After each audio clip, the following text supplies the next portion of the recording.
Voilà, C'est démarrage, bon. c'est Très parti. bien.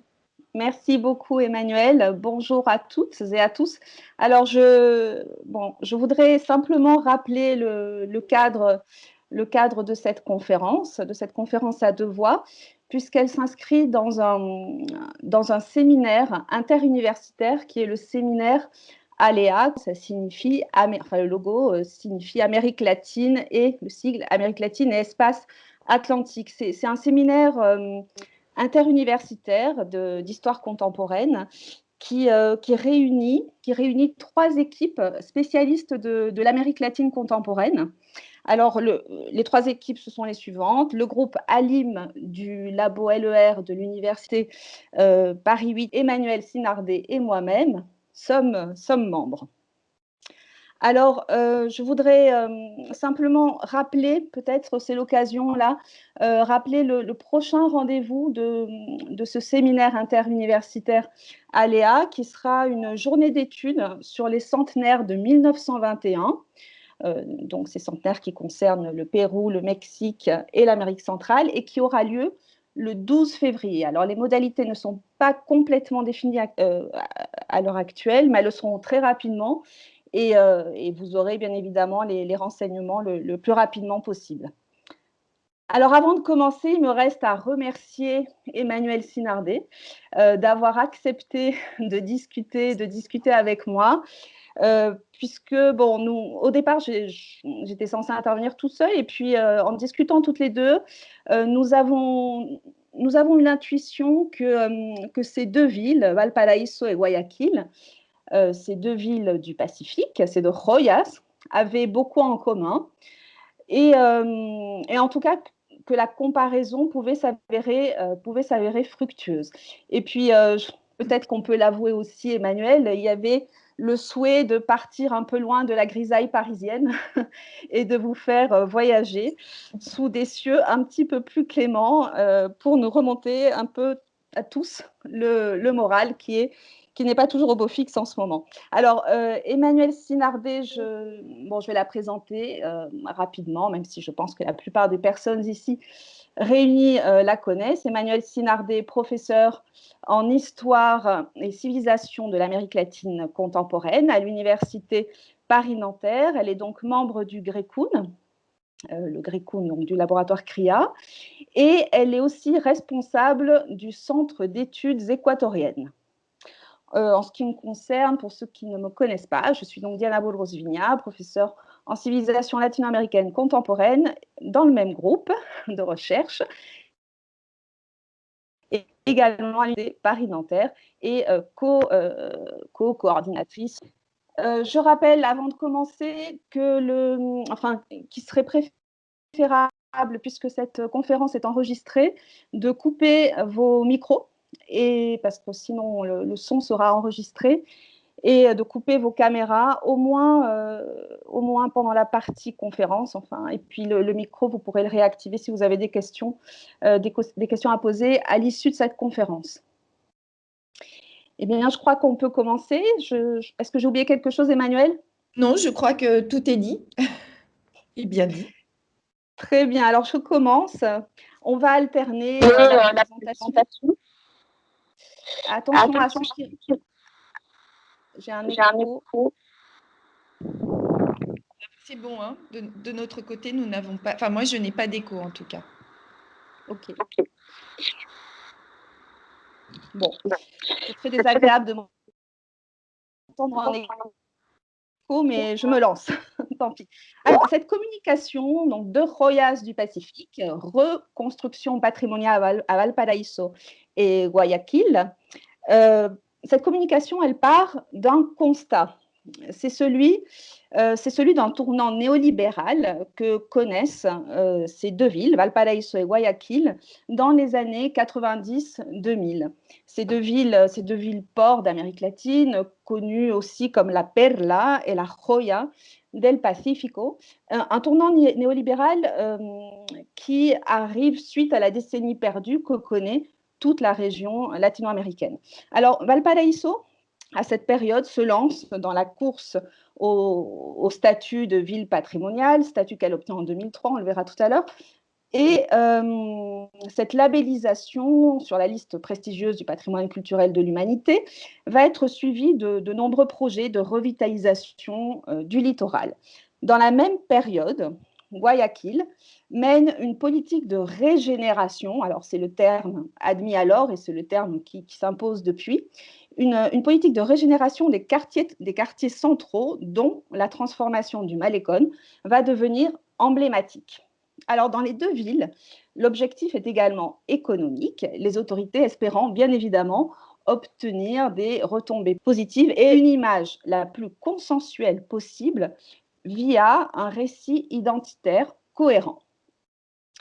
Alors, rappelons ici que les récits patrimoniaux reposent sur un discours hégémonique, à l'instar des images de marque qui sont élaborées dans le cadre des stratégies de marketing des villes, des processus que les autorités locales légitiment bien souvent par un sentiment d'appartenance à la communauté, l'adhésion à de nouveaux projets, le succès dit des programmes de récupération, la récupération des espaces publics. Mais ces projets de transformation urbaine et surtout la multiplicité des acteurs qui sont impliqués font de ces espaces patrimonialisés des lieux de conflit, ce que certains géographes ont appelé aussi des espaces contestés. Alors, ces conflits d'intérêts, ils peuvent prendre diverses formes. Ils peuvent produire des mobilisations sociales visibles, comme on va le voir dans le cas de Valparaíso, ou donner lieu à une forme de violence plus symbolique à Guayaquil, avec un contrôle fort des espaces et des populations. Ces contestations, alors nous le verrons, concernent tant le choix des usages définis pour ces espaces urbains, alors par exemple la privatisation totale de ces espaces ou la privatisation partielle de certains lieux, mais aussi l'exclusion de certaines catégories d'activités, le plus souvent bien évidemment des activités populaires, voire de populations jugées indignes de pratiquer ces espaces. Alors, quoi qu'il en soit, ces phénomènes viennent fissurer la belle image de marque qui sont construites laborieusement par ces villes, par les autorités de ces villes. Alors, le choix de ces deux villes, Valparaíso et Guayaquil, pour cette analyse comparée, tient à plusieurs facteurs. La Perla et la Joya del Pacífico ont su toutes deux construire un récit urbain qui présente de fortes similitudes en raison d'une histoire étroitement liée au port. Et en découlent ces dernières années des projets de transformation urbaine qui suivent aussi, nous semble-t-il, les mêmes logiques économiques dans les deux villes. Alors, néanmoins, nous verrons que face à un droit à la ville aujourd'hui menacé, on reprend ici les concepts élaborés dès la fin des années 60, donc face à ce droit à la ville menacé, les réponses politiques et sociales vont différer. Donc nous allons voir dans les processus de construction identitaire les points de croisement ou les différences, et nous apprécierons aussi les usages et effets différents qui en résultent, tant du côté des autorités locales que des populations. Voilà, j'arrête ici la conclusion et je laisse la parole à Emmanuelle pour la suite de la conférence. Merci. Donc, la ville de Guayaquil est située entre l'Estero Salado et l'estuaire du fleuve Guayas, comme vous pouvez le voir ici sur ce diagramme schématique de Guayaquil, à 20 km du Pacifique. Et c'est une ville qui accueille le premier port industriel et commercial de l'Équateur, avec une population d'environ 2,7 millions d'habitants en 2020, pour un total de 17 millions à peu près d'Équatoriens. Donc c'est une ville qui se présente comme une métropole construite, qui constitue le premier noyau économique du pays. Elle a été d'ailleurs jusqu'en 2018 la ville la plus peuplée du pays devant Quito, la capitale.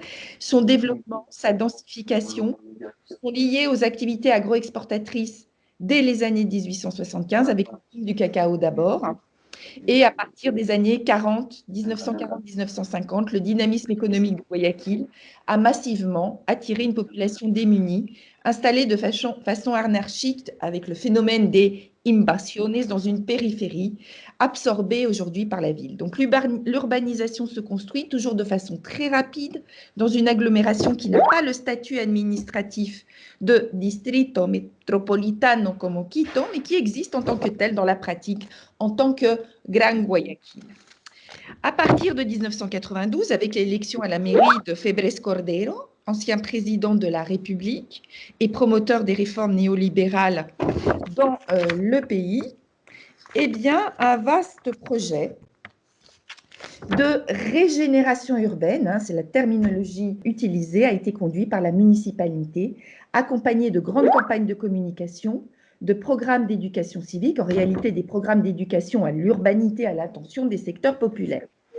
Le discours légitimement, c'est grand projet urbain, et le terme même de régénération en témoigne, insiste sur l'état de dégradation des quartiers historiques de la ville, ceux-là même qui, dans la mémoire collective, sont associés au cœur identitaire de la Perla del Pacífico, expression fréquente dès la deuxième moitié du XIXe siècle. Cette dégradation n'y est pas seulement, d'après ces discours, la résultante de l'abandon des bâtiments anciens, somme toute peu nombreux en raison des destructions liées aux incendies, et notamment ce grand incendie de 1896, toujours très présent dans la mémoire collective.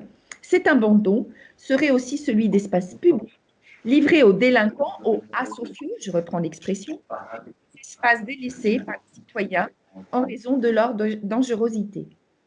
Régénérer, c'est donc aussi sécuriser. Il n'est donc pas surprenant que le successeur à la mairie, à la municipalité de Febres Cordero en 2000, Jaime Nebot, adopte le slogan, je cite, « Más ciudad, más seguridad » pour décrire son action qui était présentée, donc le résultat sur ces images. La réhabilitation concerne principalement l'extrême centre, également ici représenté, la transformation du bord du Guayas par le projet Malecón 2000, sur lequel nous reviendrons. C'est la photo en bas à gauche et en haut à gauche. La restauration des maisons du centre historique du quartier de Las Peñas et du Cerro Santa Ana. Emmanuel, on ne voit pas les photos. Vous ne voyez pas les photos? Oui, parce que tu es resté sur la première diapo. Il faut juste que tu descends. Bien, perfect. Voilà. Merci de me le dire. Parce que du coup, là, vous les voyez? Si, si. Alors là, c'était le Malecón 2000, la promenade du Malecón, Las Peñas, heureusement que vous me le dites. Et je vais du coup rester sur ce format-là, puisque moi, je faisais tourner les images et pour moi, c'était bon. Donc ici, vous avez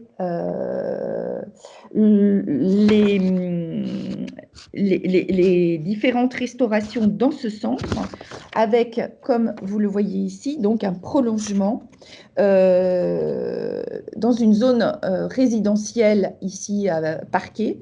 Et là, le prolongement donc de la principale artère de la ville, c'est la Avenida 9 de Octubre. Et je vais passer de cette façon-là. Donc, la création de promenades le long de l'Estero Salado, Malecón del Salado, avec plusieurs lieux d'activité culturelle et festive. On voit ici Plaza Guayarte et la Bota est ici, Plaza Guayarte, viennent compléter ce dispositif. Ces différents espaces étaient non seulement jugés malfamés, mais mal connectés pour le piéton avant leur régénération. Donc, le promeneur peut désormais les traverser sans discontinuité et surtout sans danger, car ils sont protégés, entendons surveillés, par des caméras omniprésentes et une sécurité privée. La récupération de ces espaces, autre expression fréquemment utilisée par les discours sur la régénération urbaine, donc des espaces qui seraient désormais rendus au public pour qu'il en jouisse pleinement, s'accompagne également du développement d'activités commerciales et de loisirs, cafés, restaurants, galeries d'exposition artistique, théâtre, aires de jeu, boutiques, centres culturels. On le voit ici un peu avec la Bota. Là, ce sont des bars, par exemple, qui invitent évidemment à la flânerie dans un but et présentés en tout cas comme récréatifs pour un public familial. Le choix de ces espaces répond à l'urgence, selon l'équipe municipale, de sauver le patrimoine qui ferait l'identité de la Perla del Pacífico. Ces choix fonctionnent à notre sens comme des géosymboles, ces marqueurs spatiaux qui forgent l'identité du groupe, selon Bonne Maison. Diana Sarad a travaillé donc cette question de la régénération déjà sur une étude portant sur le réaménagement de l'Estero Salado et elle observait dans ces bras d'eau salée une présence très vive de la mémoire collective. C'est un lieu de pêche, évidemment, mais surtout de baignade des habitants, alors même que ces lieux étaient devenus ensuite des cloaques repoussants et en bonne voie de destruction. Et à notre sens, cette remarque de notre collègue s'applique à tous les espaces objets de cette politique municipale. Le Malecón, c'est l'ancien port, déplacé plus au sud depuis, le poumon économique de la ville. C'est le lieu d'embarquement et débarquement de produits et d'hommes venus du monde entier. C'est en fait l'ouverture au monde pour une population acquise aux valeurs du progrès et de la civilisation dès le 19e siècle, et ce, bien avant Quito. Il ne faut pas oublier la rivalité entre les deux grandes villes du pays dans un contexte de régionalisme exacerbé.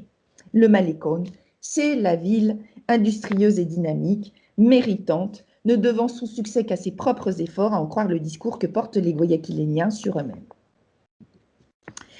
Les projets de régénération, donc, sont légitimés par un sauvetage patrimonial bien compris, en ce sens que le patrimoine à sauver renvoie à une mémoire hégémonique. Il s'agit de la ville cosmopolite, du port d'importance mondiale, et ce depuis les mythiques chantiers navals de l'époque coloniale, en but alors aux attaques des pirates, notamment de Drake, dont le quartier de Las Peñas et le Cerro Santa Ana sont les géosymboles.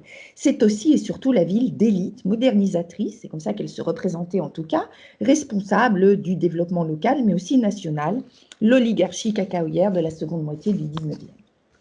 Il n'est donc pas surprenant que la patrimonialisation mette en scène ce Guayaquil des Gran Cacao, ceux-là même qui ont fait venir depuis Paris d'élégantes installations à la Eiffel, comme celle ici représentée du Mercado Sur, inauguré en 1908 et reconvertie dans le cadre du projet Malecón 2000 en un espace d'exposition artistique sous le nom de, on le voit ici, Palacio de Cristal. Bien. Il n'est pas surprenant non plus qu'un autre projet patrimonial, plus excentré celui-ci, soit mené parallèlement et comme une déclinaison de ce storytelling identitaire. Il s'agit du Parque Histórico, une construction pour le coup ex nihilo, dont les principes et l'esthétique rappellent un peu les parcs d'attractions Disney. On a un espace de vente, boutique, lieu de restauration qui occupe une place importante. Il y a également un boutique-hôtel, relais et château, qui a été inauguré récemment. Cet espace, ce Parque Histórico, est d'ailleurs présenté comme un parc récréatif familial autant que patrimonial, et il est doté de 3 espaces distincts. Le premier, c'est le Parque Ecológico, qui présente la richesse et la beauté de la faune et de la flore locale dans un cadre balisé, borné, sécurisé, avec des enclos où le visiteur peut prendre en photo les différentes espèces représentées. Il y a une zone dite Urbana Arquitectónica, qui reconstitue, on le voit représenté ici, ce Guayaquil des Gran Cacao à travers 2 magnifiques résidences dotées de tout le luxe de l'époque. On voit ici d'ailleurs l'immeuble du Banco Territorial, monstration de dynamisme financier de la ville, ainsi qu'un tramway, fierté des Guayaquiléniens de la fin du 19e, signe de modernité à l'époque. Enfin, une zone dite de tradition reconstitue un village rural de l'Interland de Guayaquil, bien propre, un village cacaoyer bien sûr, comprenant d'ailleurs la maison, la demeure du patron, la voici, de l'hacienda. Force est de le constater, le patrimoine de la ville repose sur la mise en scène d'un âge d'or cacaoyer par le biais de multiples sémiophores, je reprends ici le terme de Pomian, ces signes constructeurs de discours conformes à la mémoire dominante. Cette mémoire exclut d'autres mémoires au pluriel et des mémoires qui sont vivaces, celles des mouvements sociaux du début du XXe siècle, réprimés dans le sang en 1922, les mémoires des populations migrantes, métis, afrodescendants qui ont construit la ville, celle de ces nouveaux quartiers déjà devenus anciens, les invasiones, qui ont contribué et contribuent toujours à donner à la ville son caractère métis et populaire. Nous l'aurons compris, la politique patrimoniale au nom de la sauvegarde et de la restitution au public via la régénération, en réalité, tente à reconstruire et ripolliner davantage qu'à restaurer pour faire des espaces historiques déjà un symbole. Ceux-ci sont appelés à devenir une vitrine nationale et internationale, devant attirer des touristes qui, il est vrai, évitaient de s'attarder à Guayaquil auparavant. Bien sûr, cette vitrine s'inscrit dans une stratégie politique locale pour montrer l'ambition, l'efficacité et la bonne gestion d'une équipe municipale qui serait dévouée aux seuls intérêts d'une population auparavant livrée à l'incurie, vendue aux intérêts partisans et privés. On peut dire que la politique patrimoniale a atteint ses objectifs. L'image de la ville a fortement changé en très peu d'années. Les Guayaquiléniens ont adhéré aux réalisations qu'ils se sont vite appropriées, comme en témoignent les promenades familiales dans ces espaces régénérés, qui font d'ailleurs même leur fierté. L'expression perle du Pacifique n'est plus perçue comme une ironie, une triste plaisanterie, comme elle l'était encore au début des années 90, mais c'est quelque chose de revendiqué par les habitants eux-mêmes. Et d'ailleurs, l'équipe municipale a été réélue de façon ininterrompue depuis 92, depuis Febres Cordero à Jaime Nebot en 2019. Il a occupé la mairie de 2000 à 2019 et lui a succédé Cynthia Viteri, donc en 19, du Parti conservateur guayaquileñen Movimiento Cívico Madera de Guerrero, allié du Parti social cristiano de Febres Cordero. À cet égard, il convient de rappeler que ce groupe, ce nouveau parti, MDG, créé en 2009 par Nebot pour s'assurer sa réélection à la mairie, réclame plus d'autonomie pour Guayaquil au nom d'un fort discours identitaire local, et les ambitions sont aussi nationales puisque ce groupe a envoyé 7 députés à l'Assemblée nationale en 2017 et devait, avant la terrible crise sanitaire qui a frappé la ville, servir de tremplin pour la présidence. Les élections sont le 7 février prochain. C'est aussi donc dans ces stratégies politiques que s'inscrivent les enjeux patrimoniaux de Guayaquil, la régénération, cette mémoire hégémonique mise en scène, la multiplication des sémiophores de la perle du Pacifique constituent la vitrine des réalisations spectaculaires prouvant les compétences, l'énergie et le sens du bien commun du parti à la tête de la municipalité. C'est donc bien des ambitions nationales qu'il s'agit de légitimer. Et voilà pour Guayaquil. Je cède la parole à Diana. Oui, merci. Alors pour la construction, je continue avec la construction du récit patrimonial à Valparaíso. Je voudrais juste donner quelques informations générales sur la ville pour ceux qui ont du mal à la situer, qui la connaissent mal. Valparaíso, je vous le rappelle, c'est l'une des villes les plus anciennes du Chili. Elle est située, comme vous pouvez le voir, au bord de l'océan Pacifique. Et elle s'étend... Enfin, ce n'est pas la même topographie du tout qu'à Guayaquil. Valparaíso s'étend autour d'une baie à Valparaíso. Je voudrais juste donner quelques informations générales sur la ville pour ceux qui ont du mal à la situer, qui la connaissent mal. Valparaíso, je vous le rappelle, c'est l'une des villes les plus anciennes du Chili. Elle est située, comme vous pouvez le voir, au bord de l'océan Pacifique. Et elle s'étend... Enfin, ce n'est pas la même topographie du tout qu'à Guayaquil. Valparaíso s'étend autour d'une baie que vous pouvez bien voir sur la diapositive, en haut à droite. Et la ville s'étire depuis le littoral, qui est une partie plane, d'ailleurs qu'on appelle El Plan à Valparaíso. Elle s'étire comme ça vers plusieurs collines qu'on appelle les cerros, et donc c'est très particulier à Valparaíso. Ça fait aussi partie de son charme, bien évidemment. Alors son développement économique, comme son développement urbain global d'ailleurs, s'est articulé autour des activités commerciales et portuaires. Alors la ville, je l'ai dit tout à l'heure, a été inscrite sur la liste du patrimoine de l'humanité en 2003. Une agglomération cosmopolite.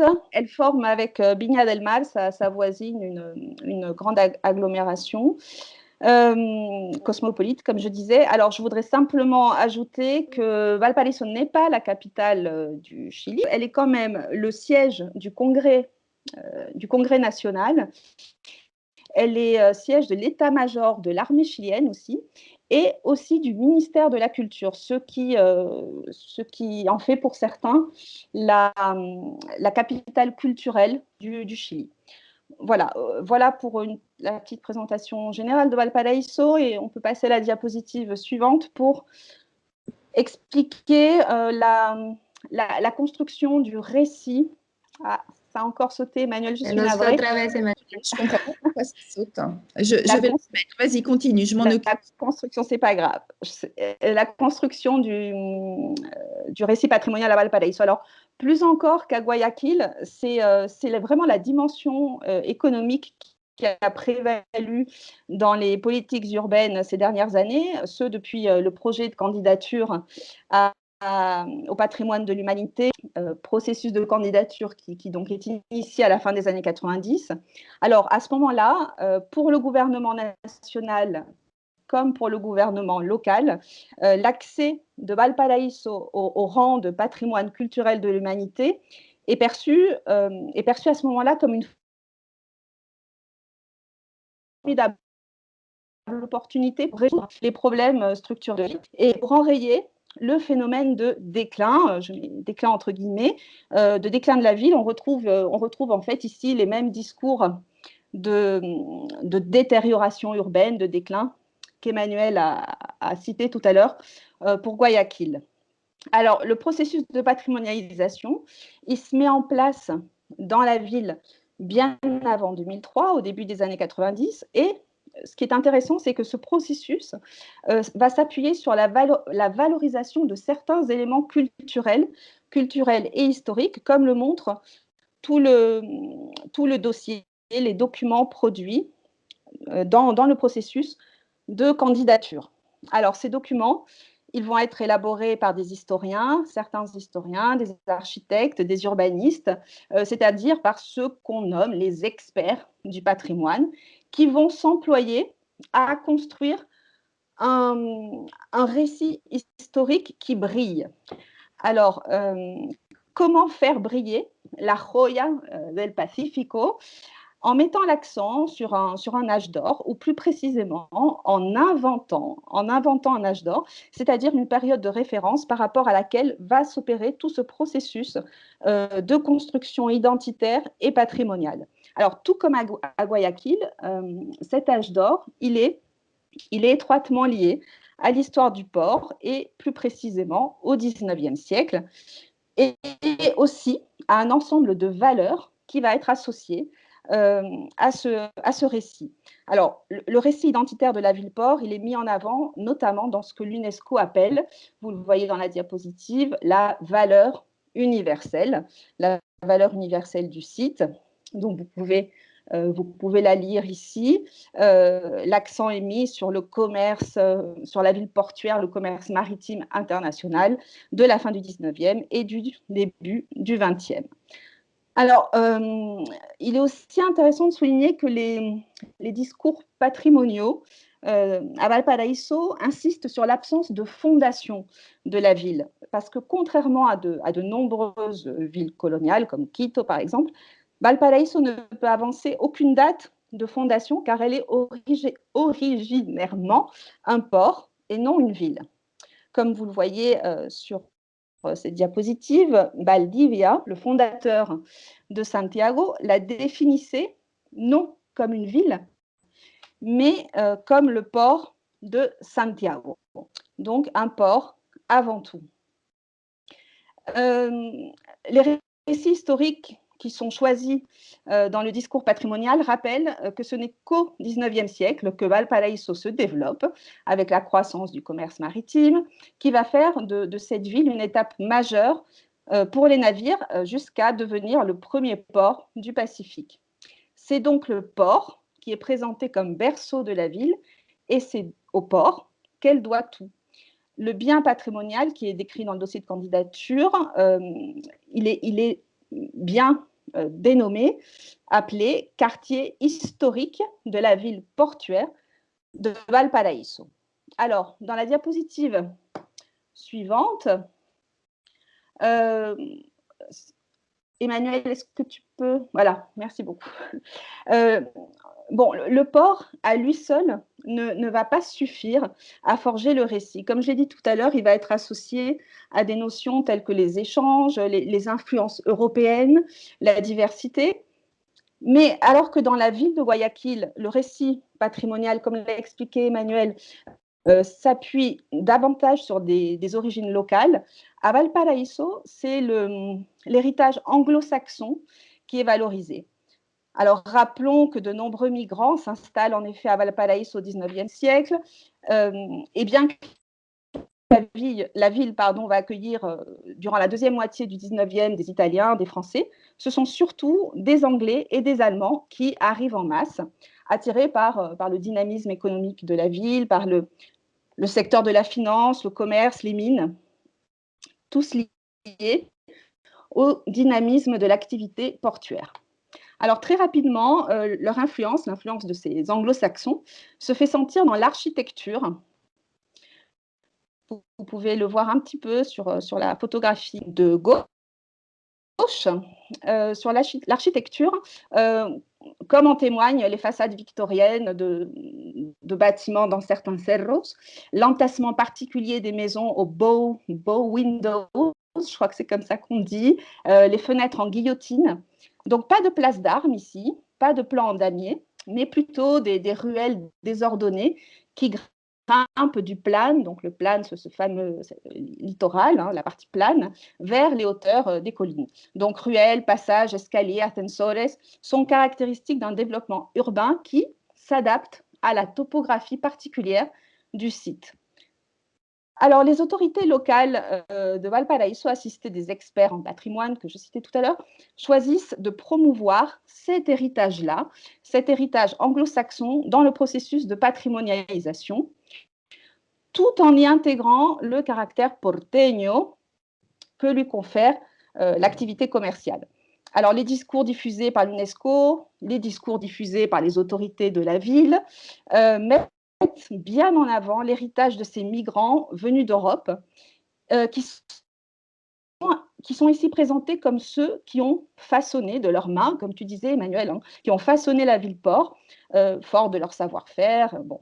Les récits patrimoniaux vont s'accorder pour diffuser des représentations qui insistent beaucoup sur la multiculturalité, sur l'esprit d'entreprise comme valeur fondatrice de la ville. Bon, on pourrait même parler de Max Weber, l'éthique protestante du capitalisme. Bon. Mais en résumé, les textes et les discours de la patrimonialisation mettent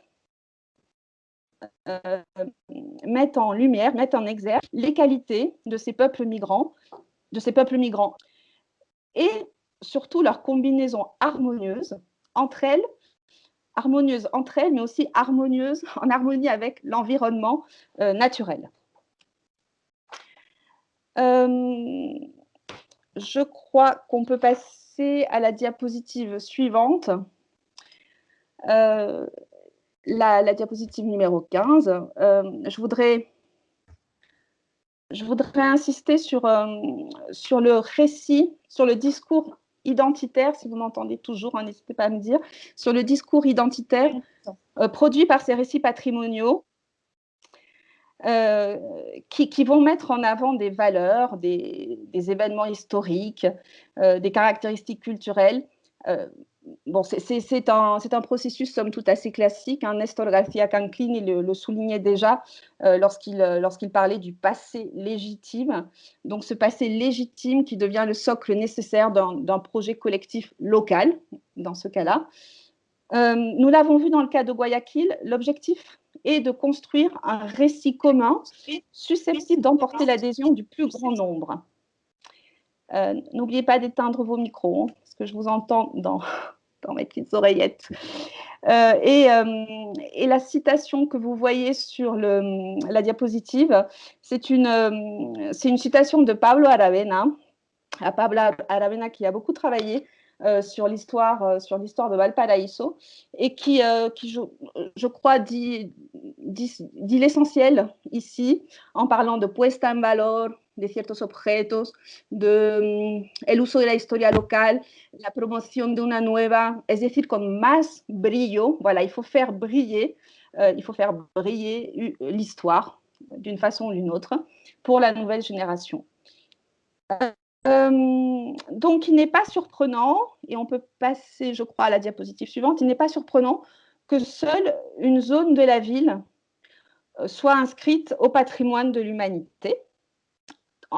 en fait, seule une zone de la ville est considérée digne d'être récupérée, pour reprendre l'expression utilisée par les gouvernements locaux de plusieurs villes, jugée digne d'être récupérée et donc d'accueillir les travaux ultérieurs dits de régénération, revitalisation, etc. Donc, vous le voyez sur cette carte. Il s'agit des zones les plus marquées par l'héritage dont je vous parlais, par l'héritage anglo-saxon architectural, c'est-à-dire une partie du Plan. Donc, en fait, c'est la zone qui est entourée, enfin, qui est grise, mais aussi entourée de rouge. Plus largement, la zone d'amortissement qui est aussi concernée par la patrimonialisation. Donc, une partie du Plan, le barrio Puerto, deux cerros uniquement, le Cerro Alegre et Concepción, alors que la ville compte 44 cerros, 44 collines. Donc, les quartiers où les traces de cet héritage sont les plus marquées, tant sur le plan du logement individuel, donc les maisons de style victorien dont je vous parlais tout à l'heure, que des lieux de formation, les anciens bâtiments comme le Colegio Alemán de 1857, le Colegio Mackay de 1857 aussi, le Colegio Monjas Inglesa Santa Isabela construit en 1916, ou des lieux religieux, d'autres lieux religieux comme l'église anglicane et l'église luthérienne. Alors, donc dans ce processus de construction du récit patrimonial, et Emmanuel, tu peux passer à la diapositive suivante, dans ce processus de construction va se dessiner un récit dominant. Est-ce qu'on voit la diapositive 17, un récit dominant qui, en éclairant certains aspects, certaines étapes, finalement, en écarte d'autres, écarte de nombreux autres récits identitaires, de nombreuses autres voies qui étaient également possibles et qui sont volontairement, sciemment invisibilisées, pour laquelle, enfin c'est mon hypothèse suite à mon travail dans cette ville, c'est la raison pour laquelle d'autres éléments culturels, pourtant fort présents à Valparaíso, vraiment qui sautent aux yeux, ne sont pas intégrés dans le récit patrimonial officiel, dans le récit patrimonial dominant. C'est le cas, par exemple, des peintures murales, des peintures murales que vous voyez ici. Donc, vous voyez un exemple ici sur la photographie de gauche, alors que le street art, désolée de reprendre cet anglicisme, le street art est extrêmement présent dans la ville de Valparaíso, ou encore les animitas. Je tenais à vous en parler, les animitas, dont vous pouvez voir un exemple ici sur la photographie de droite. Ce sont des cénotaphes populaires spontanés qui célèbrent les âmes des défunts et qui se développent dans de nombreuses rues de la ville en toute illégalité. Alors, Lautaro Ojeda, qui a beaucoup travaillé sur les animitas, les appelle un patrimoine urbain d'interférence, dans la mesure où ce patrimoine-là se confronte au patrimoine institutionnel, au patrimoine dominant. Alors, je ne dirais pas que toutes les peintures murales sont invisibilisées. Il y a, par exemple, les méga murales. Bon, je n'ai pas de photographie à vous montrer ici, mais les méga murales qui ont été élaborés avec la bénédiction des autorités locales, qui ont obtenu un soutien financier dans l'objectif d'embellir certains quartiers, certains espaces publics jugés dégradés. Mais seules ces peintures-là, et seules les peintures aussi d'une zone de la ville appelée Museo a cielo abierto, du Cerro Bellavista, sont considérées vraiment comme de l'art et par conséquent comme du patrimoine à préserver, mais cela reste vraiment des exceptions dans le récit patrimonial officiel. Donc à Valparaíso, comme à Guayaquil, les récits patrimoniaux convergent, vous l'avez vu, pour fondé sur l'idée d'une coexistence harmonieuse des cultures, sur l'idée d'une ouverture au monde, des images qui nous semblent bien éloignées d'une réalité urbaine qui est marquée par la pauvreté, par les inégalités et par un droit à la ville réservé à certains. Et je laisse Emmanuel continuer. Voilà, merci. Si le patrimoine donc est une construction politique, il est aussi et surtout devenu ces dernières années un objet de politique économique dans un contexte de compétitivité croissante entre les villes, ce qui a mené donc les gouvernements locaux et nationaux à renforcer l'attractivité de certains territoires. La réalisation du projet de régénération pose la question évidemment du droit à la ville. Ces espaces récupérés et rendus aux citoyens, selon la version, on va dire, officielle, sont destinés en réalité à un public bien compris, excluant des populations marginalisées vivant dans des conditions précaires. Il nous semble éclairant de revenir au projet Malecón 2000, ce premier étage de la fusée, pour le cas de Guayaquil, afin de cerner les caractéristiques d'un modèle de patrimonialisation que l'on peut qualifier de néolibéral. Les travaux comparatistes de Navas Perón ont mis en évidence des traits relevant d'une gestion urbaine de type entrepreneurial, un phénomène de privatisation du sol et de la gestion municipale d'une part, la mise en place de dispositifs de contrôle de la sociabilité urbaine via la régulation de l'espace dit public d'autre part, le tout au nom de la démocratisation de l'accès à la ville enfin. Ce discours sur la démocratisation, qui se veut neutre, objectif, dissimule une marchandisation des espaces publics et un contrôle social accru sur ces derniers. Donc le projet Malecón 2000 est piloté et réalisé par une entité de droit privé, la Fundación Malecón 2000, créée en 1997, reposant sur un consensus entre les autorités politiques, les promoteurs et les architectes. La patrimonialisation poursuit en effet des fins politiques, nous l'avons vu, mais aussi économiques. Et dans un premier temps, c'est une entité financière, la banque La Previsora, qui a présenté au maire d'alors, Febres Cordero, une proposition pour Bolívar. Excuse-moi, Emmanuel, on entend un frottement. Je ne sais pas si ce sont tes papiers. Ah, peut-être. Alors. Mais parfois, on entend un frottement. Mais voilà, je voulais juste te le signaler. Merci. Alors, je vais faire attention, en effet. Donc, dans le contrat établi en 1997, il est stipulé que les espaces publics du Malecón, terrains comme immeubles, sont cédés à la Fondation pour une durée de 99 ans, renouvelable jusqu'en 2195, donc avec une cession du reste dûment enregistrée au Registro de la Propiedad. En outre, aucun impôt ou taxe municipale ne pourra être exigé durant toute cette durée, si bien que tous les bénéfices de la gestion des espaces reviendront à la Fondation, laquelle s'engage d'ailleurs à les investir dans l'entretien des infrastructures, l'amélioration des services offerts au public. Donc ces bénéfices, il faut le dire, sont assez alléchants. Le Malecón est devenu le lieu le plus visité de la ville, un passage obligé. Alors on recense quand même plus de 1,5 million de visiteurs par mois à partir de 2014. C'est vraiment un centre de… quand je dis que les habitants locaux se sont emparés de cet espace, c'est évidemment eux aussi qui expliquent ce nombre aussi élevé. Les activités de récréation qui se succèdent sur 2,5 km ne sont pas associées seulement aux promenades entre les monuments emblématiques de Guayaquil. Alors, on voit ici la tour de l'horloge, hein, le monument de la Rotonda qui commémore la rencontre de Bolívar et de San Martín en 1822, les jardins, les parcours santé, etc. Mais il y a aussi donc des activités plus lucratives. La Grand Roue, divers bars, cafés, restaurants, un patio de comidas, le premier ciné IMAX d'Amérique du Sud, des boutiques de souvenirs, d'artisanat équatorien, des boutiques du Malecón Shopping Center, des parkings aussi payants, représentant des sources de revenus non négligeables. Les défenseurs… On a perdu le diaporama. Ah zut, attendez, je vais refaire le partage d'écran. Je suis désolée. Je ne sais pas pourquoi et en plus… je refais le partage et je le redémarre. Est-ce que c'est bon? Il revient? Ouais, c'est bon, on est sur le titre du 2. On y est, c'est ça. Et donc, les défenseurs de ce modèle économique avancent qu'il a rempli une mission de sauvetage patrimonial en contribuant aussi, c'est vrai, au financement de l'autre Malecón, celui que je vous ai montré tout à l'heure, de l'Estero Salado, inauguré en 2009.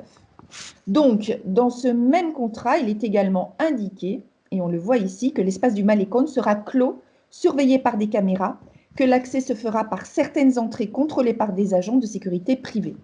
Un accès à horaires restreints de surcroît, puisqu'une fermeture est prévue de 24 heures, de minuit à 7 heures du matin. De même, toujours pour renforcer la sécurité, on le voit, un règlement définira les activités, voilà, et les comportements autorisés. Les voici, hein. C'est un règlement en effet. Donc on le voit dans ce règlement, les activités commerciales autres que celles admises par la Fondation, entendant n'ont pas passé évidemment contrat avec la Fondation, ils ne sont pas admis, les activités à caractère politique, notamment les manifestations, les comportements dits inadéquats, notamment l'ébriété, la prostitution, l'occupation d'un lieu pour y dormir la nuit venue, tout ça, eh bien, sont interdits. Un droit d'admission n'est pas exigé, mais les usagers sont tenus donc de respecter ce règlement sous peine d'être expulsés par les agents de sécurité. J'ai pu le voir de mes yeux. Donc, ce malecón regenerado devient un espace éminemment normatif. Les travaux de violence, heureusement, tu le dis, hein, je ne comprends pas pourquoi ça coupe systématiquement. Merci, hein, Marie, de ta vigilance. Donc, faute de temps, je laisse ici de côté cette question de la normalisation esthétique, mais vous vous en faites une idée en voyant ces images, de l'imposition de canons définissant ce qui est supposé être élégant et beau, et ce qui est laid, même si cet aspect pourrait faire l'objet à lui seul d'une présentation. En même temps que le projet Malecón 2000 se réalisait, donc la municipalité prenait en charge la politique touristique dès 2001 et elle créait pour ce faire une entreprise publique, la Empresa Pública Municipal de Turismo, Promoción Cívica y Relaciones Internacionales, dédiée à la promotion nationale et internationale de la ville, qui lance une ambitieuse campagne devant aussi positionner Guayaquil comme une marque, je la cite, Guayaquil. Voilà, d'autres routes touristiques pour cette fois un touriste plus familial sont créées et avec un trajet qui invite évidemment ces touristes à consommer localement dans les restaurants, les bars et bien sûr les différentes boutiques. On le voit, cette régénération de certaines rues patrimoniales a ainsi reposé aussi sur des programmes résidentiels haut de gamme qui produisent localement une gentrification, hein, que l'on peut voir notamment sur ce Puerto Santana. Et je te cède la parole, Diana. Je vais vérifier. Voilà. Oui, alors tout comme à Guayaquil, les politiques patrimoniales posent la question du droit à la ville. Alors, mais d'une façon finalement très différente, puisque la question patrimoniale est récupérée par des mouvements sociaux et il est intéressant de voir comment la notion de prime va être au cœur de conflits qui opposent des groupes issus de la société civile à de grands projets d'infrastructures urbaines dans les premières années du XXe siècle. Alors, donc, bon, je vais essayer de montrer très rapidement comment la question patrimoniale devient un outil de revendication et de droit à la ville à Valparaíso. Alors, dès 2006, le port devient une scène de conflit majeur et une scène sur laquelle le patrimoine va acquérir une visibilité croissante. Les affrontements opposent des acteurs qui ont une vision très distincte du développement de la ville. Deux projets surtout vont cristalliser les revendications des habitants, le projet Puerto Barón et le projet du Terminal 2, dont je n'ai pas le temps de parler ici. Donc, je vais m'attacher uniquement au projet Puerto Barón, car il est celui qui se rapproche davantage des problématiques que nous avons vues à Guayaquil. Donc ici, comme à Guayaquil, les investissements privés ont gagné du terrain dans un contexte de libéralisation et néolibéralisation galopante qu'on connaît bien au Chili, et contexte qui n'a pas toujours profité à la ville, puisque si le port est détenu par de grandes entreprises privées, elles le font en grande déconnexion avec la ville. Comme à Guayaquil, les entreprises qui gèrent les espaces publics portuaires ne versent rien à la ville. Et comme le dit un collègue historien, José Nordenflicht, sur l'histoire de la ville, il me disait « La ciudad le da la espalda al puerto ». Il y a vraiment le port tourne vraiment le dos à la ville.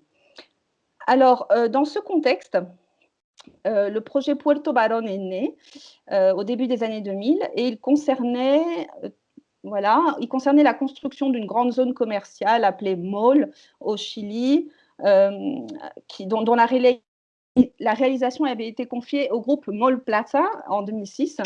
Donc, je vous passe les détails de ce projet, mais bon, vous imaginez bien, centre commercial, parking, etc., plusieurs investissements immobiliers, parcs, promenades, etc. Donc, on peut observer que ce projet, il s'intègre dans la même logique néolibérale que les programmes de revitalisation à Guayaquil, donc une injection massive de capitaux privés dans l'objectif affiché de dynamiser l'activité économique de la ville. Donc, encore ici, les mêmes discours de récupération de l'espace public, sauf que dans ce cas, il s'agit surtout de redonner l'accès à la mer aux habitants, c'est le discours officiel, mais avec les mêmes effets paradoxaux de privatisation d'espace public, puisque seule une partie des habitants, comme à Guayaquil, seule une partie des habitants de la ville pourrait avoir accès à ces lieux qui seraient pour la plupart payants.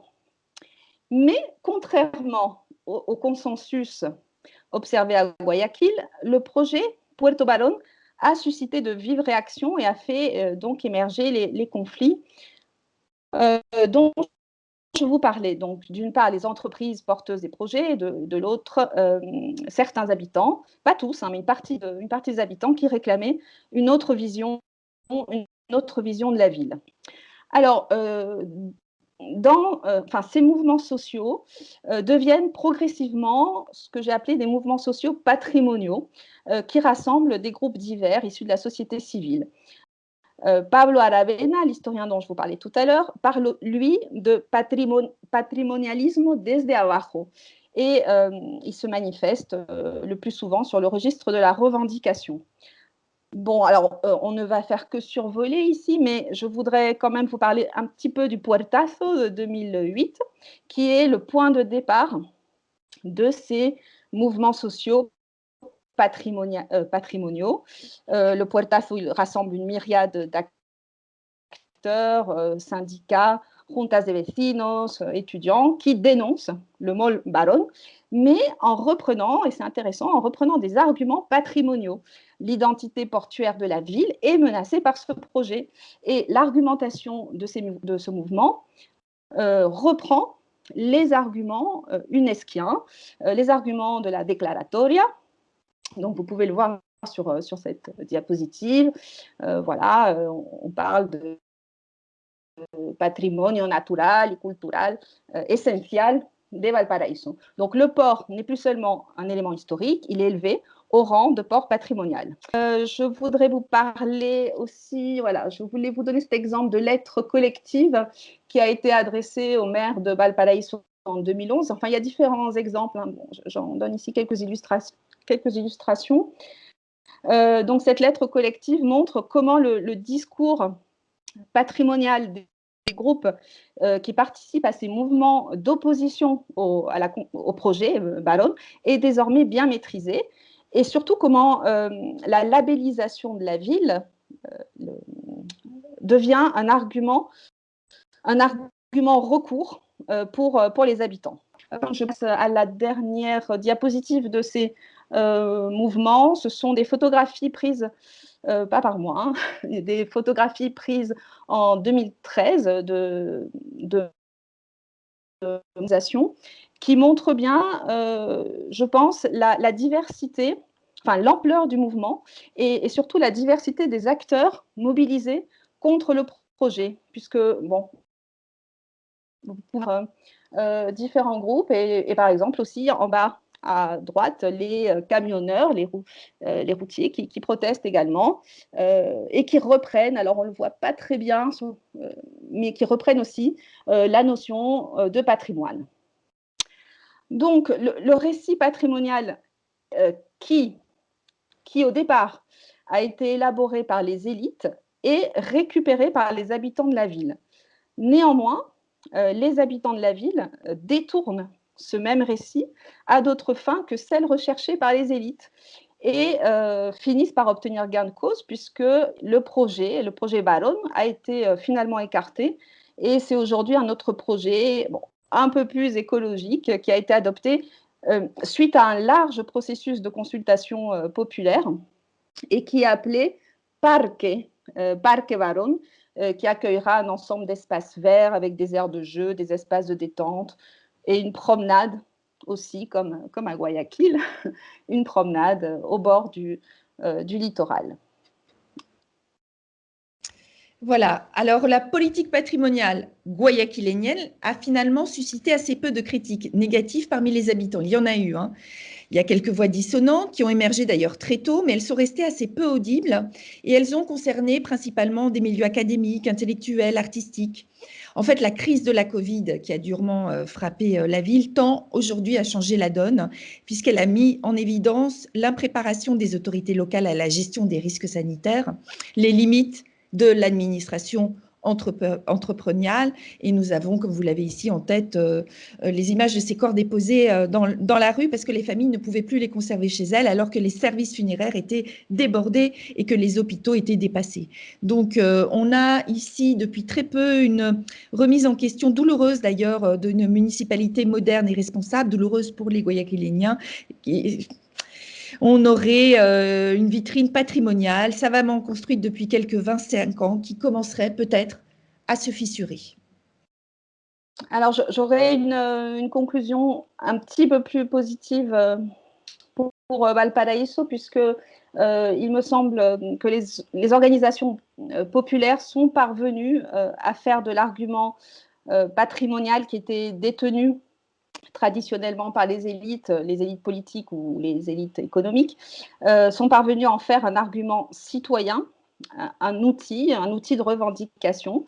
Elles se le sont appropriées. Donc, le récit patrimonial est devenu une ressource politique aux mains de certaines catégories populaires, comme par exemple les travailleurs du port, qui ont été les plus prompts à s'en saisir. Et ces mouvements, d'autres représentations du patrimoine assez éloignées des définitions traditionnelles. Je laisse Emmanuel faire une conclusion générale sur les deux villes.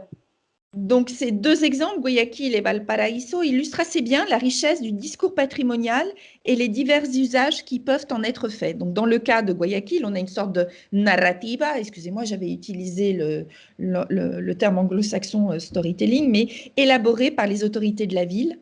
Et cette narrativa reste finalement aux mains des élites légitimées par le succès économique rencontré, même s'il y a un phénomène d'appropriation, évidemment.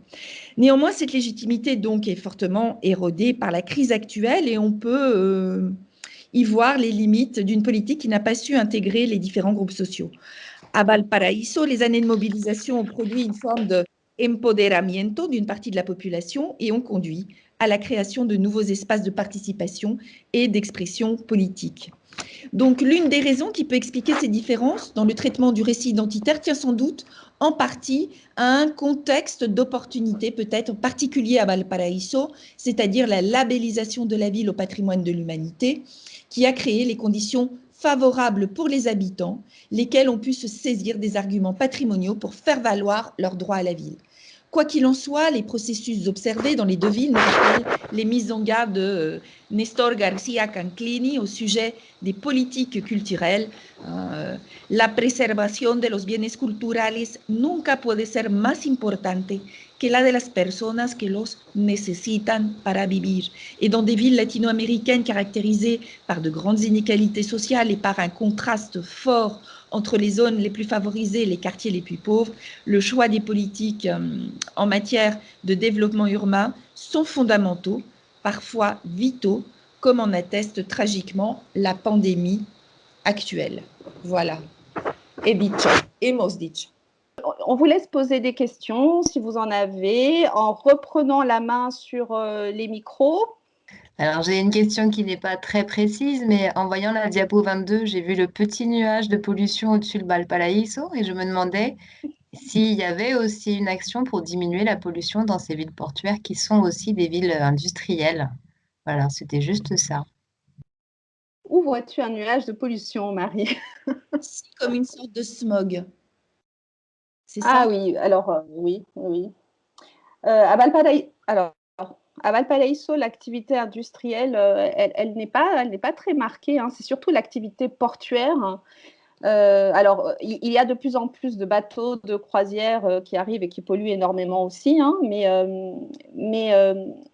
ce qui est il est intéressant de voir que dans les mouvements sociaux à Valparaiso, il y avait aussi des contradictions, hein, puisque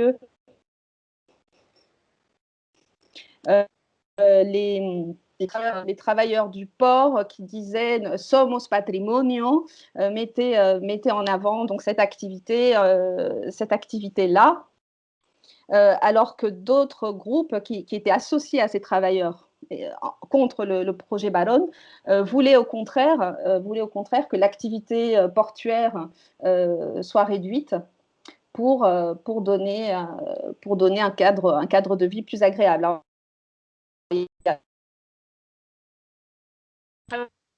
vraiment des Merci. contractions, chacun défendant sa vision patrimoniale, hein, son patrimoine à lui. Alors, moi, j'aurais une question pour Emmanuel. Je ne sais pas si je peux la poser. Emmanuel, puisqu'on a vu dans le cas de nos deux villes qu'il n'y a pas il y a des mouvements de contestation à Valparaiso. Il semble ne pas y en avoir à Guayaquil. Est-ce que tu aurais une explication pour expliquer ce consensus qui, en tout cas, n'a pas été la donne à Valparaiso? Alors, il y a beaucoup de mouvements de protestation à Guayaquil, mais c'est peut-être aussi une question de priorité. Les revendications passent plutôt par des politiques d'équipement, d'assainissement des zones plus récentes. D'une part, la question du transport pose énormément de problèmes. C'est une ville extrêmement congestionnée. Il y a eu des constructions de ponts et les demandes sont plutôt aussi dans ce sens-là. Et d'ailleurs, on est en train de construire, je crois qu'il vient d'être inauguré, ce qu'on appelle una aerovía, c'est-à-dire un téléphérique permettant de traverser le fleuve, le Guayas, pour éviter la congestion sur les différents ponts qui relient les deux rives.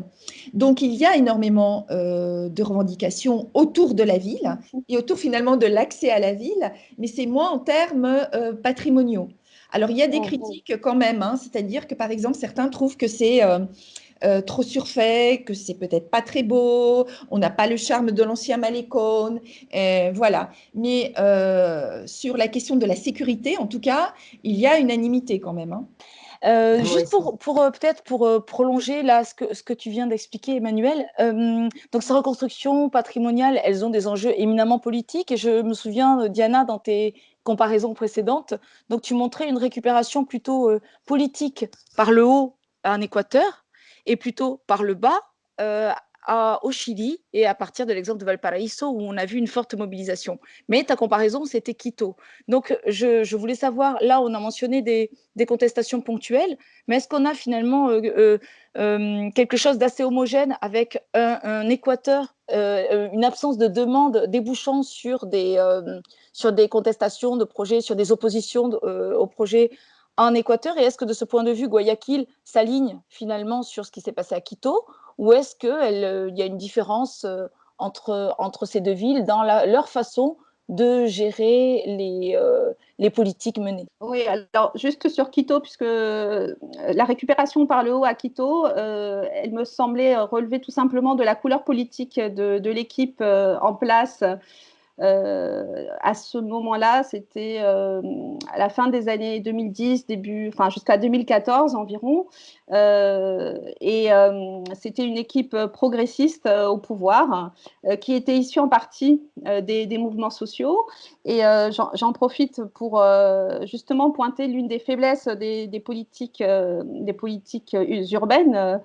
Alors, pas seulement en Amérique latine, certainement, mais en tout cas en Amérique latine, c'est évident, c'est qu'elles sont très variables en fonction de la couleur politique de la municipalité, des équipes en place. Donc, à Quito, ça a été le cas parce qu'il y a eu donc cette arrivée au pouvoir d'équipes progressistes. Aujourd'hui, je ne sais pas si c'est encore le cas à Quito. Et il me semble, mais je laisse Emmanuel en parler, qu'à Guayaquil, les équipes ont été le plus souvent assez conservatrices sur le plan patrimonial. Alors, à Quito, il y a aussi un autre facteur, c'est que Quito est classée. C'était d'ailleurs la première ville, je crois, classée. Donc, il y a un contrôle strict. Il n'y a pas véritablement... Enfin, il y a une marge de manœuvre, certes, mais les acteurs locaux doivent rendre des comptes, ce qui n'est pas le cas à Guayaquil, finalement. Tant que c'est le cas à Valparaiso. C'est aussi le cas à Valparaiso, tu vois. Donc, ça, la comparaison est...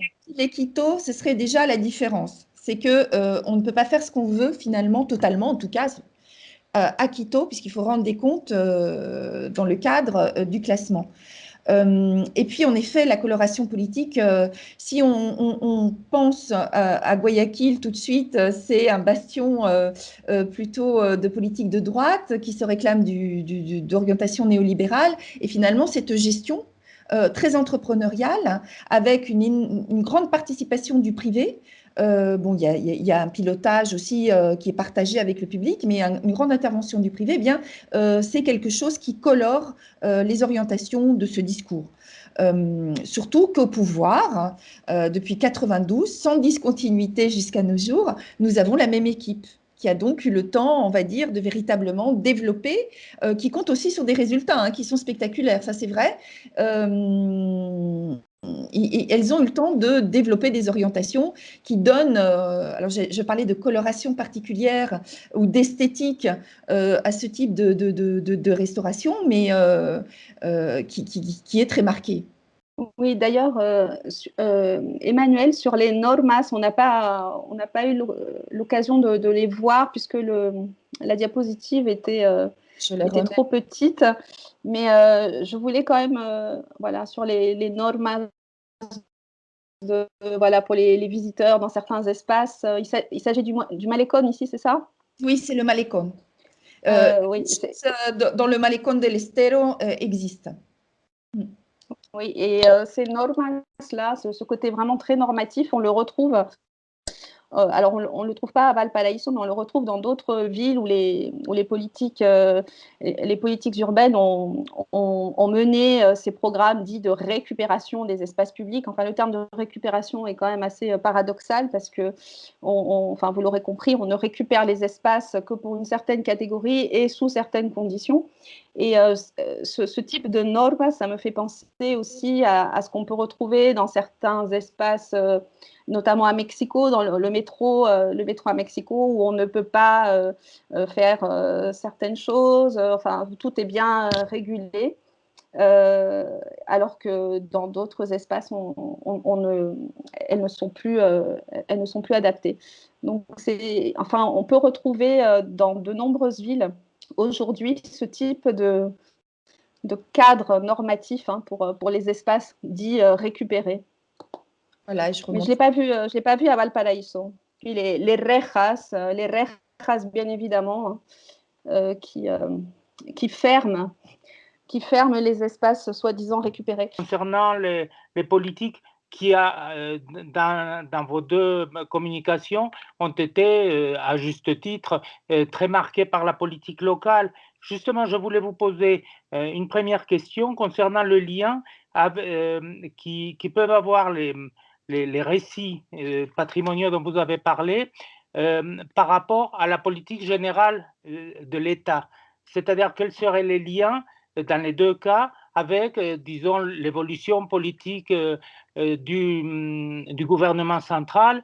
Je pense en particulier dans le cas de l'Équateur, puisqu'il y a eu pendant une certaine période justement un gouvernement central qui peut-être avait, du moins à l'extérieur, on avait l'impression que c'était une politique différente, une politique disons, d'assimilation ou de demandes populaires. Qu'en est-il un peu dans sur le même registre?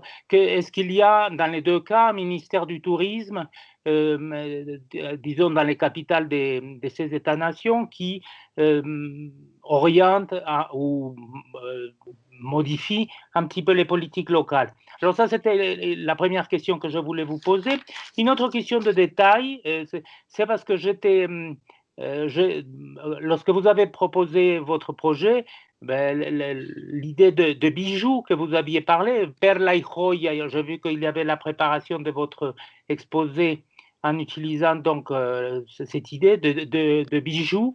Est-ce que vous avez simplement, c'est une question de détail, est-ce que vous avez réfléchi à cette idée de ville comme bijoux? Est-ce que ça existe ailleurs? Et puis, est-ce que ça peut être lié à votre idée de processus de patrimonialisation dans les conditions que vous avez expliquées, c'est-à-dire une vision un petit peu qui ouvre la voie à la contradiction, puisque dans les deux cas, vous avez parlé finalement des réponses des habitants ou des organisations qui mettent en question ces politiques.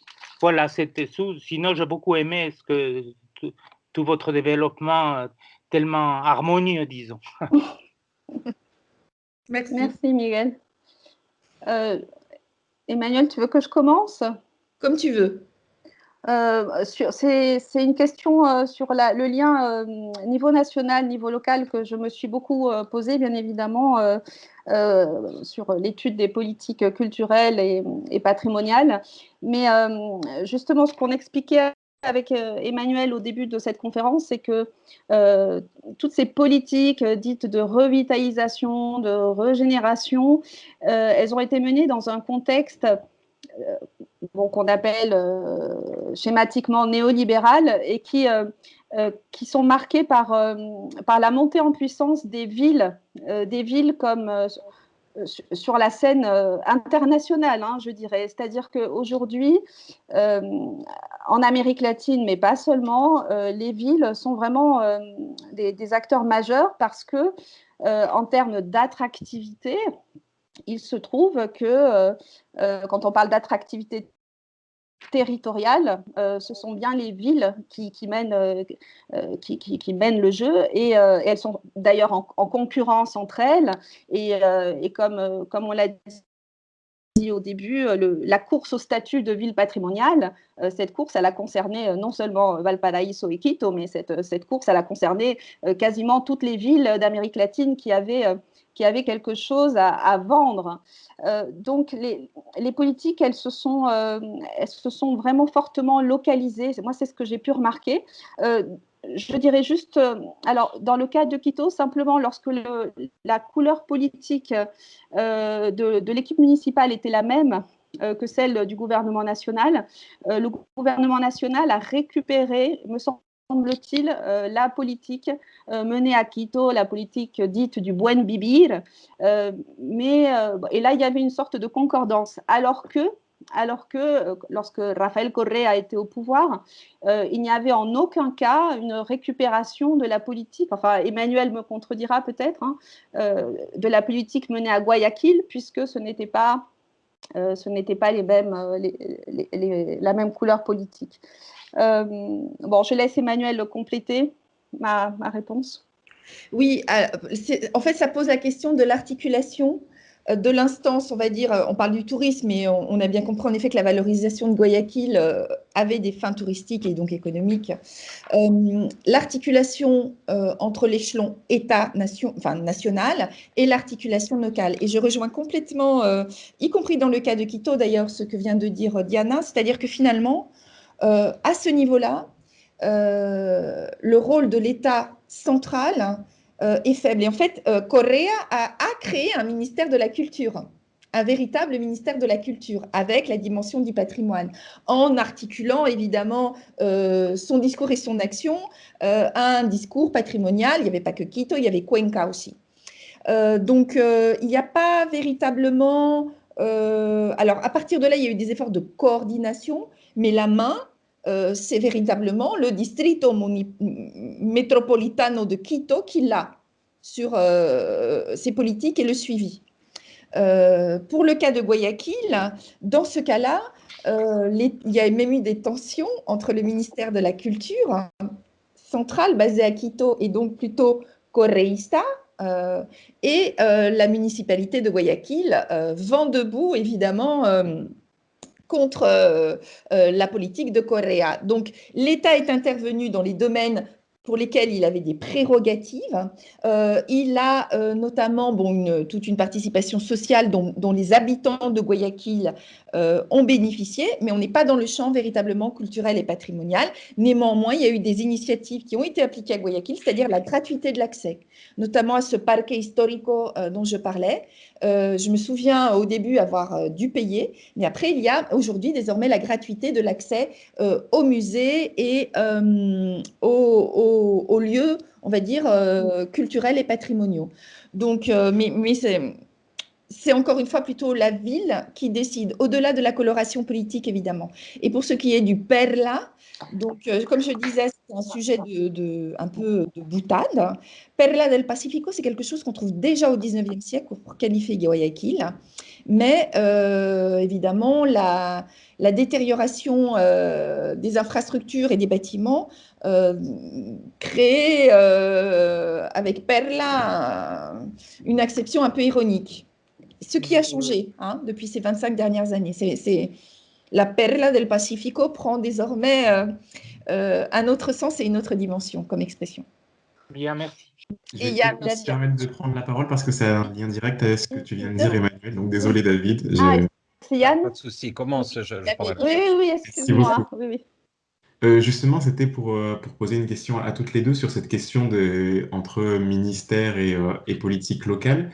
Diana, tu as cité que dans le cas de Valparaíso, il y avait justement la création récente du ministère de la Culture qui succédait au Consejo Nacional à Valparaíso. Est-ce qu'on a une explication de cette installation pas à Santiago, alors que justement on parlait de pourquoi pas installer l'idée d'une culture, d'une patrimonialisation à Valparaíso, alors que justement je suis allé vérifier sur la loi et le sous-secrétariat du patrimoine est resté à Santiago.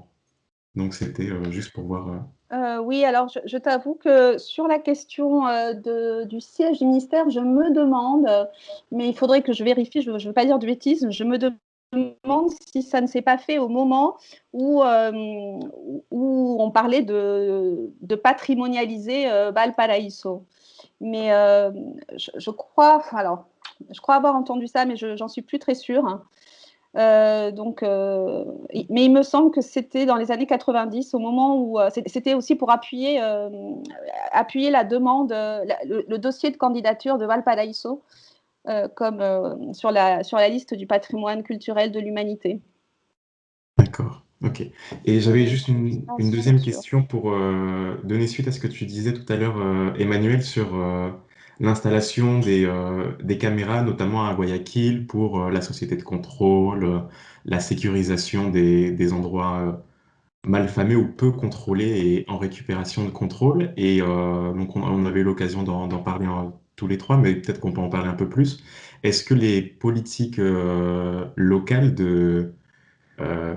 donc autour des villes intelligentes, de l'installation des technologies, ne sont vouées qu'à contrôler dans le cas de Guayaquil et de Valparaíso, ou est-ce qu'il y a d'autres formes de technologies qui sont installées pour l'inclusion de la société et le droit à la ville, comme tu le disais? Pour Guayaquil, oui, vas-y. Tout ce qui est technologie, enfin, en tout cas c'est le discours qui a avancé, mais en effet, et notamment tout ce qui est numérique, est présenté comme rendre le service public accessible, donc améliorer finalement la relation entre le citoyen et les institutions locales qui sont toujours présentées comme étant à son service. Hein, évidemment, derrière, il y a un discours de légitimation politique. Et donc ça, c'est un premier point. Et d'autres, alors là, je reviens sur ma réalisation de téléphérique. Voilà, c'est quelque chose qui est présenté aussi comme une action en réponse directe à des demandes fortes. Dans ce cas-là, c'est vraiment la mobilité dans le Grand Guayaquil. Oui, alors, moi, sur les technologies, je n'ai pas vu grand-chose. Je me souviens néanmoins de campagnes participatives dites patrimoniales à Quito, la fameuse campagne que j'avais étudiée qui s'appelait Cuéntame tu Quito, où là aussi il s'agissait de faire faire participer les habitants à la redéfinition patrimoniale de la ville, construire une autre narrativa. Et là, dans ce cas-là, il y avait eu l'utilisation des technologies. C'était en 2013 ou 2014, avec la création de blogs participatifs dans lesquels les habitants ont été invités soit à poster leurs photographies, ce qu'ils considéraient être comme représentatif de qu'est-ce le patrimonio de Quito para ti. Voilà, donc il fallait, ils pouvaient poster des photos, des dessins, des poèmes, donc toute une sorte de campagne participative patrimoniale.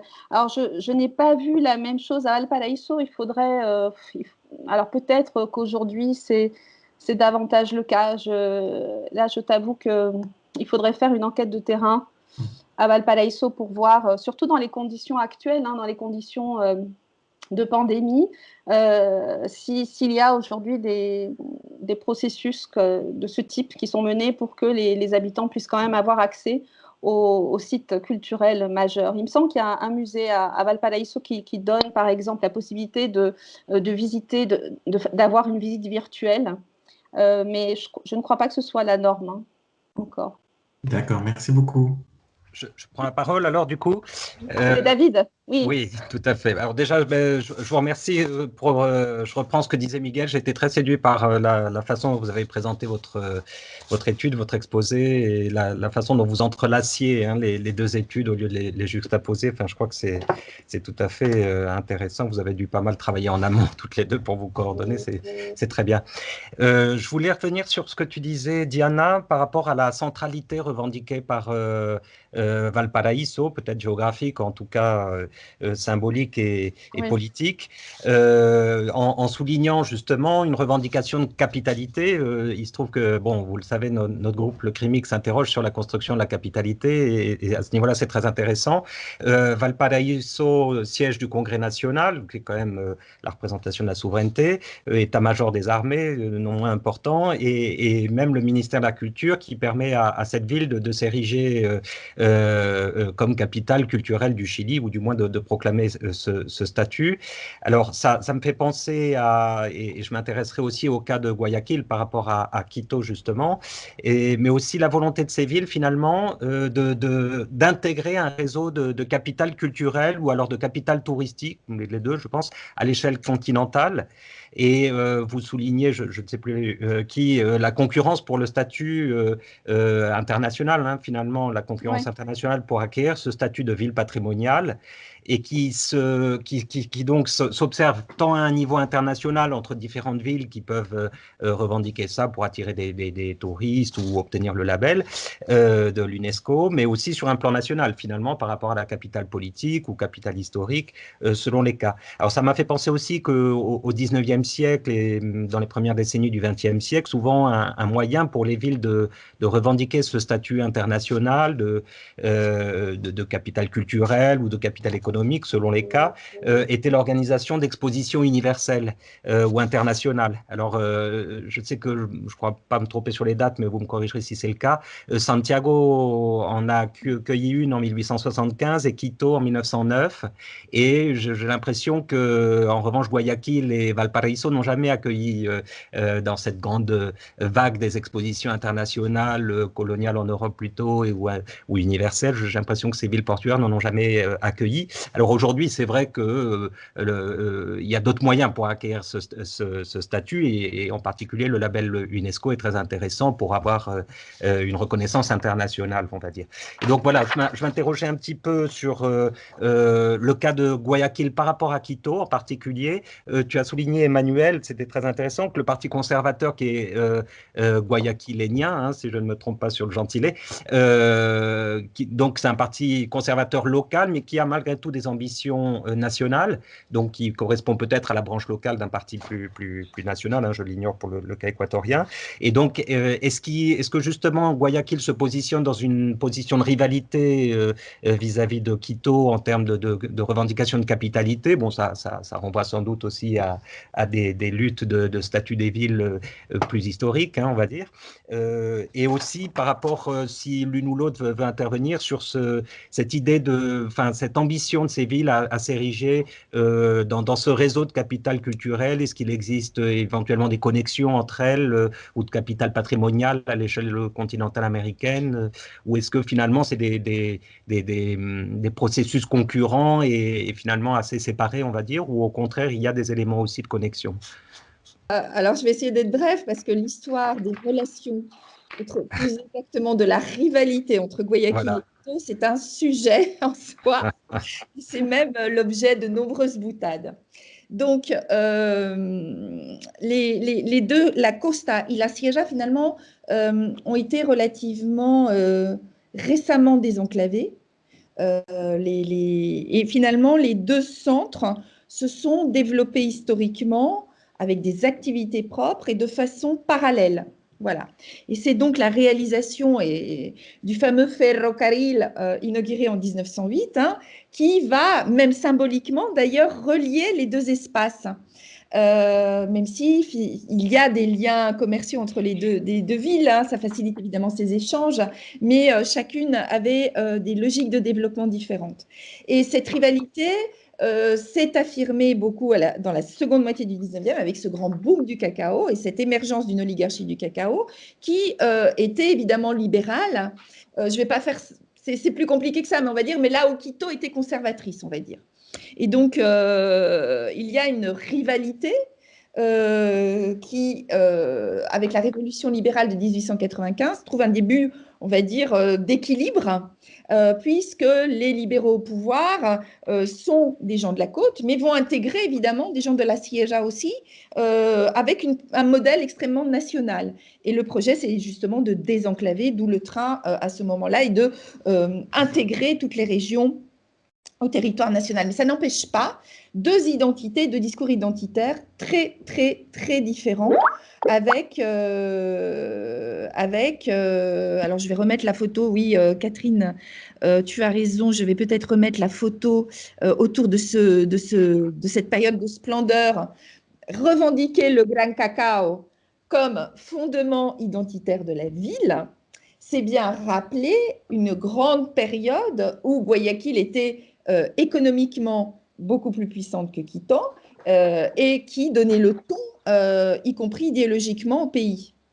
Et il y a toujours cette rivalité. Alors, on le retrouve politiquement, c'est-à-dire qu'il y a une foule de partis conservateurs de différents types, plus ou moins populistes.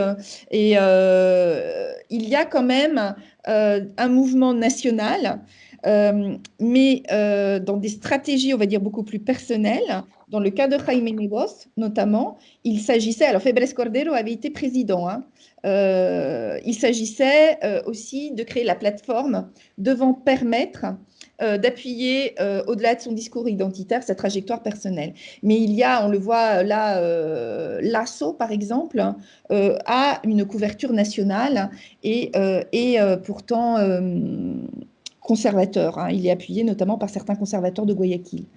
Il y a un autre candidat, Noboa, Álvaro Noboa, le roi de la banane, qui s'inscrit plus dans une logique, on va dire, littorale, costeña, mais qui n'en développe pas moins un discours et une approche nationale.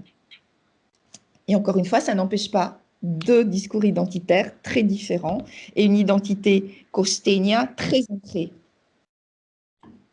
En revanche, Emmanuel, il n'y a pas de volonté de rééquilibrer les statuts entre les deux villes en redéployant des attributs ou des fonctions liées à la capitalité vers Guayaquil, n'est-ce pas? Le discours de Jaime Nebot et de ce groupe, donc ce parti qui avait été fondé au début des années 2000, c'était en revanche d'obtenir de l'État plus d'autonomie. Alors, ce n'est pas l'indépendance, mais c'est l'autonomie. Et ça, c'est une demande constante. Et qui alimente aussi certains différents. Il n'y a pas généralement que cette raison-là, mais quand se produit une série de demandes propres, on remet en avant cette idée d'une autonomie qui permettrait à Guayaquil, qui connaît mieux la réalité du terrain et les intérêts de ses habitants, de gérer au mieux, il y a toujours ce discours d'efficacité derrière, le développement de la ville et de ses services. Avant de laisser la parole à Enrique, vous m'entendez toujours? Oui, oui, très bien. Oui. En ce qui concerne juste quelques mots en ce qui concerne le Chili, moi je n'ai pas retrouvé la rivalité Valparaíso-Santiago telle qu'on peut la voir en Équateur avec Quito-Guayaquil. Peut-être tout simplement parce que, comme je l'ai dit, Valparaíso a été depuis son origine considéré comme le port de Santiago, que les deux villes sont géographiquement très proche aussi, hein, entre Santiago et Valparaíso, il y a moins de 2 heures de route. Je verrais plutôt cette opposition, et ça n'a rien à voir avec la capitalité, je verrais plutôt cette opposition entre Valparaíso, la Bohème, et Viña del Mar, donc sa voisine, qui a toujours été considérée comme la station balnéaire par excellence des catégories sociales les plus favorisées qui ont une résidence, lorsqu'elles habitent Santiago, ont une résidence secondaire à Viña del Mar généralement. Donc c'est plutôt cette opposition que je mettrai en avant. En revanche, pour la centralité internationale, j'ai un petit peu travaillé sur les réseaux de villes et effectivement, il y a aujourd'hui des réseaux de villes qui sont censés être des réseaux horizontaux, solidaires, etc., mais dans lesquels il y a quand même des positions dominantes. Et alors Valparaíso, évidemment, en tant que ville patrimoine de l'humanité, est membre du réseau des villes patrimoine de l'humanité, n'y a pas une position centrale, c'est plutôt Quito qui aurait une position centrale dans ce réseau. En revanche, je voulais juste, après j'arrête, je voulais juste signaler que Valparaíso a postulé, je crois il y a 2 ans, à un autre réseau de villes de l'UNESCO qui s'appelle Villes créatives, Ciudades Creativas, et il me semble que Valparaíso a été accepté, en tout cas est aujourd'hui a obtenu une centralité plutôt dans le domaine de la créativité artistique. Mais bon, voilà, c'est ce que je voulais dire. Mais peut-être que Enrique, qui voulait intervenir et qui connaît bien le Chili, aura d'autres informations à nous donner. Enrique, tu as levé la main. Non, mais c'est vrai. Bon, tout d'abord, je voulais vous remercier parce que vraiment, c'était très intéressant. Et bon, je ne vais pas insister et répéter ce que les collègues ont dit. Et donc, je vous remercie aussi de ces mises en relation de deux villes et surtout à partir d'une présentation mais vraiment très dynamique et que je trouvais excellente.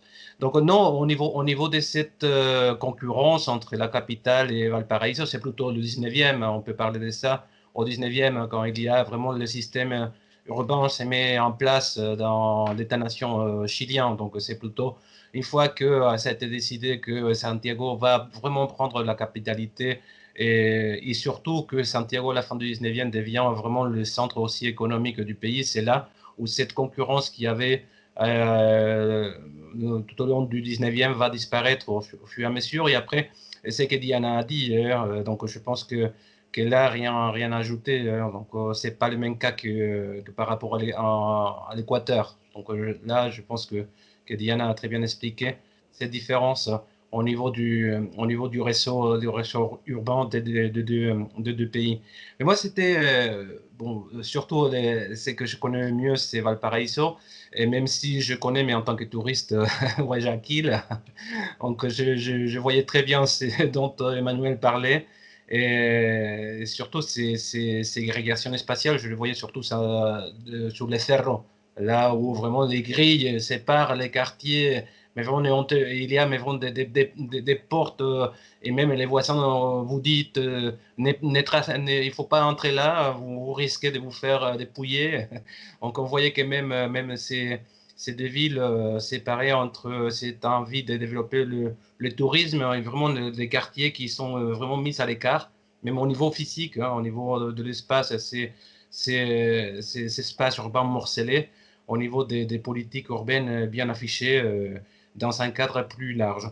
Mais bon, la question que je voulais poser au niveau de Valparaiso, ces processus de patrimonialisation, c'était que quand on voit l'espace urbain qui a été choisi ou qui a été, on va dire, qui fait partie de la ville patrimoine à Valparaiso, on voit aussi qu'il y a eu un choix au niveau du récit du passé, parce qu'on voit, quand tu as bien expliqué, donc tu sais, des processus d'arrivée des migrants, mais aussi au niveau des guerres, donc je parle du monument de la guerre contre le Pérou, la Bolivie, la guerre du Pacifico.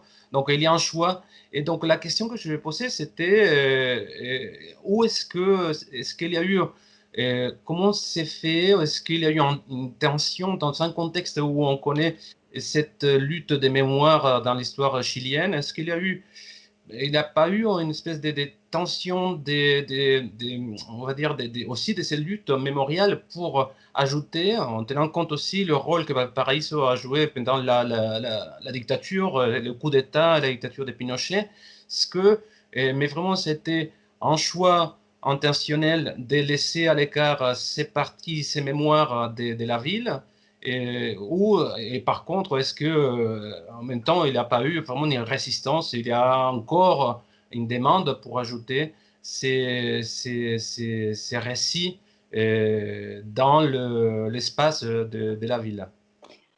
Alors, merci pour ta question, Enrique. Je pourrais te répondre pendant des heures. Alors, juste deux éléments.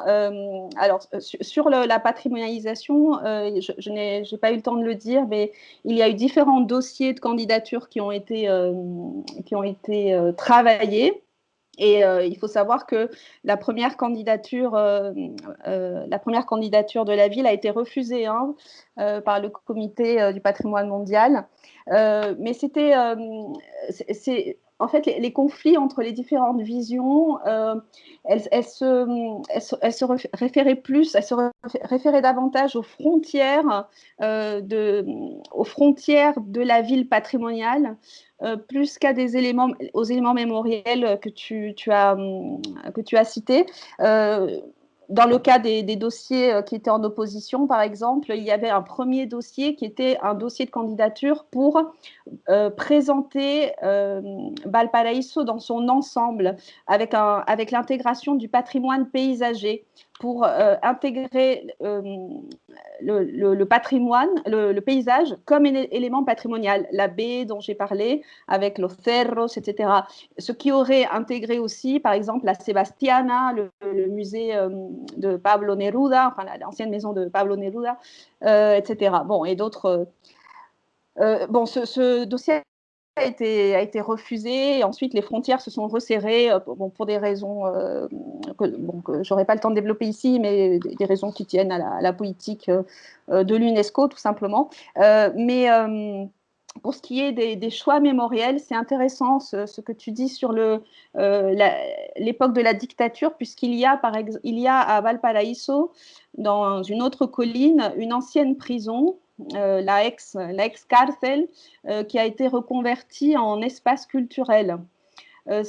Et c'est intéressant de voir que cette ex-cárcel, donc grande prison à l'époque pinochetiste, n'a premièrement, alors en premier lieu, elle n'est pas dans les frontières patrimoniales, elle n'est pas dans la zone patrimonialisée. Et puis, la mémoire de la dictature n'a pas du tout été récupérée dans cet espace-là. L'espace qui est proposé aujourd'hui aux habitants de Valparaiso, parce que c'est davantage tourné vers les habitants plus que vers les touristes. C'est un espace, c'est un musée contemporain. La prison, elle permet aujourd'hui aux habitants de faire des ateliers de danse, d'art créatif, etc. Mais alors que le site aurait pu faire le choix de ce récit mémoriel, cette mémoire-là était complètement occultée. Voilà, donc c'est intéressant de voir qu'effectivement, des choix sont opérés en fonction des acteurs qui participent, des intérêts, des jeux de pouvoir. Et le récit de la dictature, par exemple, n'est pas présent à Valparaiso. Merci beaucoup. Bon, alors, Emmanuel, je vois pas d'autres s'il n'y a pas d'autres questions, je pense qu'on peut clore la réunion. Je voulais vous remercier déjà de votre présence. Merci. Oui, merci à tous.